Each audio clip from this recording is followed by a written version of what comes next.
Not every NFL squad has the same advantage when they welcome an opposing team into town. Any further crowd noise problem will result in a charged timeout.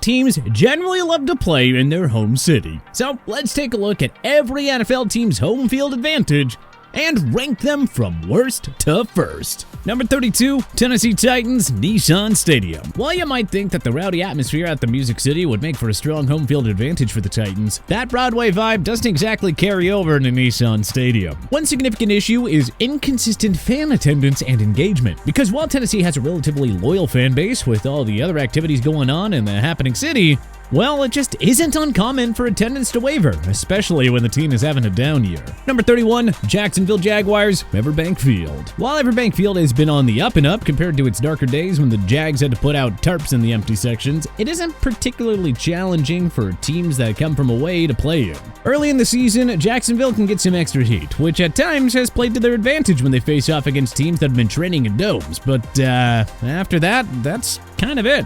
Now, this isn't to take a shot at Jags fans. There is a hardcore group that has been all in riding with this team since the NFL added them as an expansion franchise in 1995. But with the NFL's continued flirtation with sending the Jags to London and the team's inconsistent performance, that group has been very much so dwindling, right alongside their home field advantage. Number 30, New York Jets, MetLife Stadium. It's tough to get worse than it does for the New York Jets in terms of having home field advantage. They do have a diehard fan base, but with how hard the team has died the last few seasons, it's not entirely surprising that it's gotten a little more strained for the fans in the Big Apple. After all, the Jets do have the worst record at home over the last 5 seasons in the entire league at 16-26. That is a far cry from the home field advantage that the sportsbooks, analysts, and teams themselves generally tout. Number 29, New York Giants, MetLife Stadium. Like the Jets, the Giants share MetLife Stadium, but they seem to have stronger footholds with the locals. Which, hey, that gives them a bit of an edge, but not by much. After all, they too have one of the worst records at home over the last 5 years at 17-23-1. Number 28, Los Angeles Chargers, SoFi Stadium. It has been tough for the Chargers in recent years on a number of levels, in no small part because fan attendance and engagement has been very inconsistent since the Chargers moved to Los Angeles in 2017. Sharing SoFi Stadium with the Rams further complicates the situation. Now, it is a very beautiful and state-of-the-art stadium, but they're basically just tenants and have really struggled to carve out any sort of identity within the city. Number 27, Houston Texans, NRG Stadium. NRG Stadium's retractable roof offers a controlled environment, which the Texans could theoretically leverage against their opponents. But that's pretty much the extent of their home field advantage. They're growing in popularity in Houston, but as a relatively recent expansion franchise that hasn't had a ton of success throughout its history, the team still plays little brother to the Cowboys in Texas, and at times, even in their own city. Number 26, Carolina Panthers, Bank of America Stadium. It's tough to fairly assess Bank of America Stadium with how terrible the team has been over the past few years, because, well, we've seen it get somewhat rowdy in years past. The Panthers definitely have a dedicated fan base, as they were starved for football in the city until the NFL announced Carolina as an expansion franchise, but as it stands, this is just not one of the stadiums that opposing teams are scared to walk in and try to win a game in. Number 25, Cincinnati Bengals, Paycor Stadium. While the Bengals' recent success has energized their home crowd, Paycor Stadium still doesn't rank high for home field advantage. The fans in Cincy love the team and are no doubt dedicated to the cause, but ownership hasn't put the kind of investment into the stadium that would make it among the league's most daunting for visitors to play in. Number 24, Atlanta Falcons, Mercedes-Benz Stadium. Mercedes-Benz Stadium is best known for its reasonable concession prices, so maybe it makes sense that the crowd is more relaxed there than at some other domes around the league. Atlanta is just 18-23 at home over the last 5 years. So, I don't know, maybe the ownership should hike up the prices or something and work the fans into a fury.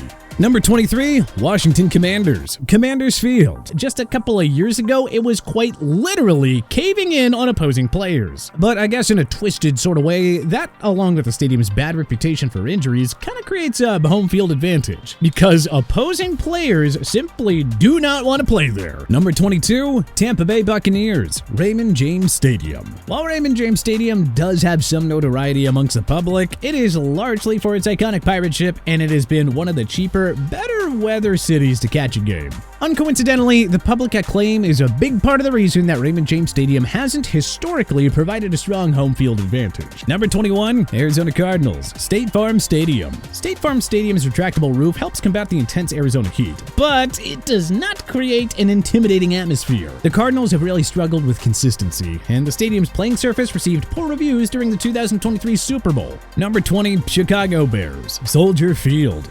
Once bear weather rolls into the Windy City, opposing teams are none too excited to play at Soldier Field, regardless of how up or down, usually down, the Bears team itself is. Those cold and windy conditions are just no fun to play in. Plus, Chicago has a rich tradition of diehard fans. They're loyal and as loud as they come, making it a very tough setting for visiting teams. Number 19, Los Angeles Rams, SoFi Stadium. Unlike their roommates, the LA Rams have really managed to compete with the other draws that the City of Angels possesses and has built out a respectable, dedicated fan base. Granted, the Chargers didn't do themselves any favors with their core fans when they ripped the team out of San Diego, but whatever, I digress. When Sean McVay's offense is humming, SoFi can become electric and very challenging for opposing teams to play in.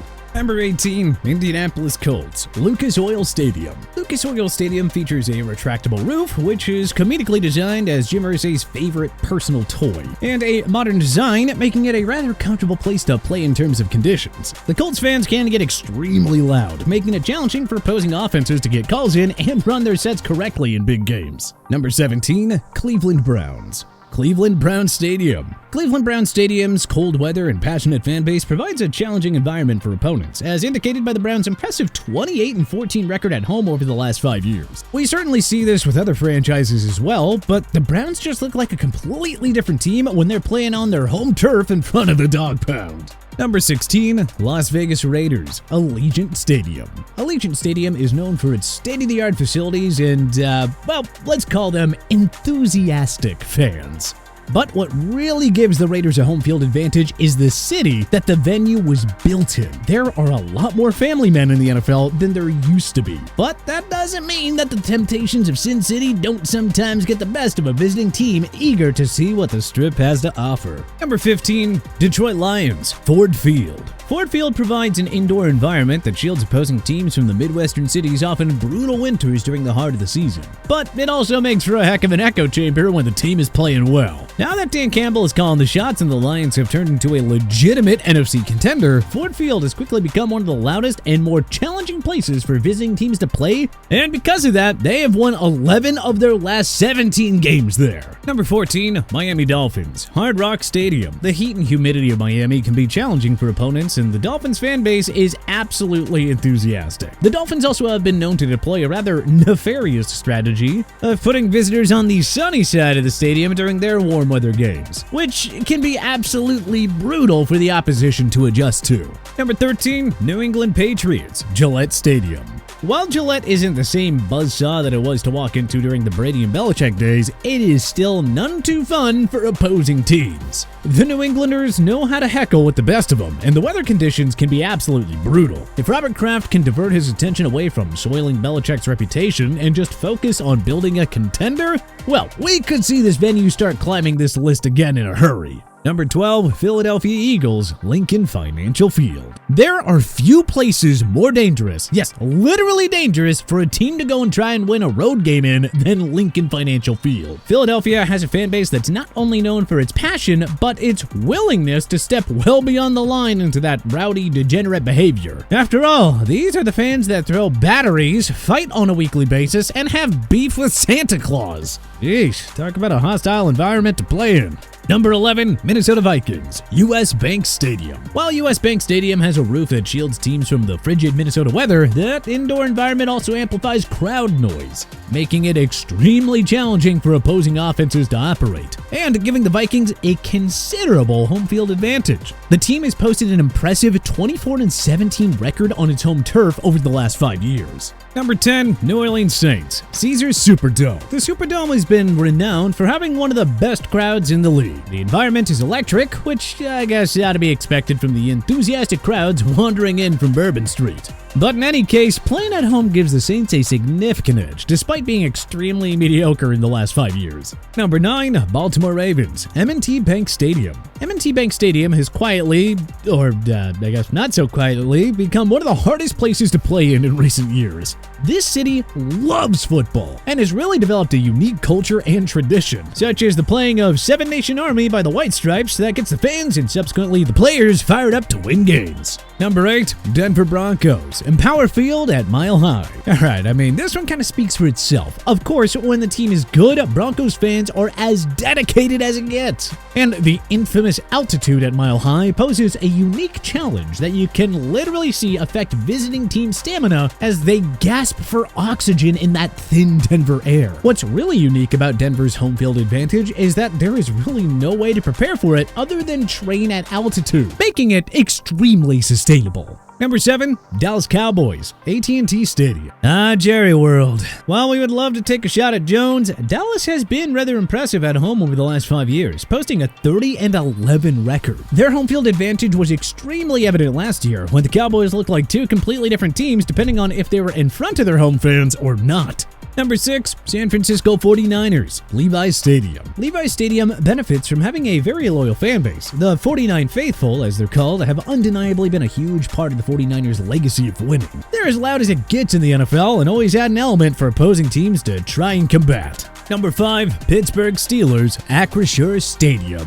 I'm not sure what makes Acrisure Stadium harder to play in. The raucous fan base whipping their terrible towels around and working themselves into a frenzy, or the vicious weather conditions. Most notably, that trademark swirling winds. Honestly, the only thing Pittsburgh has gotten wrong in terms of their game day venue was letting Heinz lose the naming rights. Acrisure just still doesn't sound quite right, you know? Number 4, Buffalo Bills, Highmark Stadium. Buffalo has quickly become one of the most challenging cities to win a road game in. The Bills have a 738 winning percentage at home in the last 5 years, only trailing Green Bay. Bills Mafia brings the chaos and energy. Meanwhile, the weather is something that very few visiting players truly want to play in. Winning a road game in Highmark is no small feat these days. Number 3, Green Bay Packers, Lambeau Field.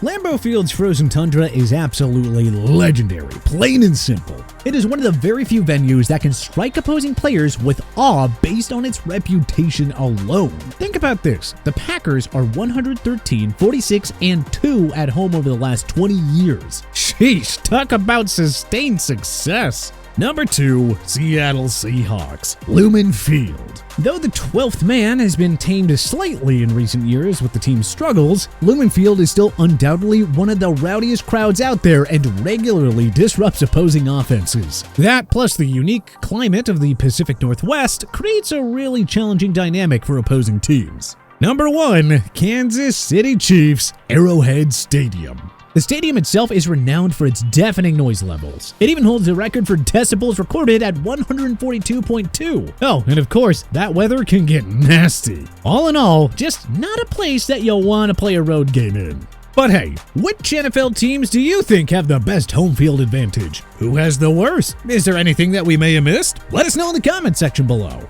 If you liked this video and learned a thing or two, clicking the like button helps out a ton. And hey, we appreciate it. If this is your first time coming around to TPS though, well, subscribing is a great idea because we put out videos like this every single day. But as always, thanks for watching and we'll see you guys next time.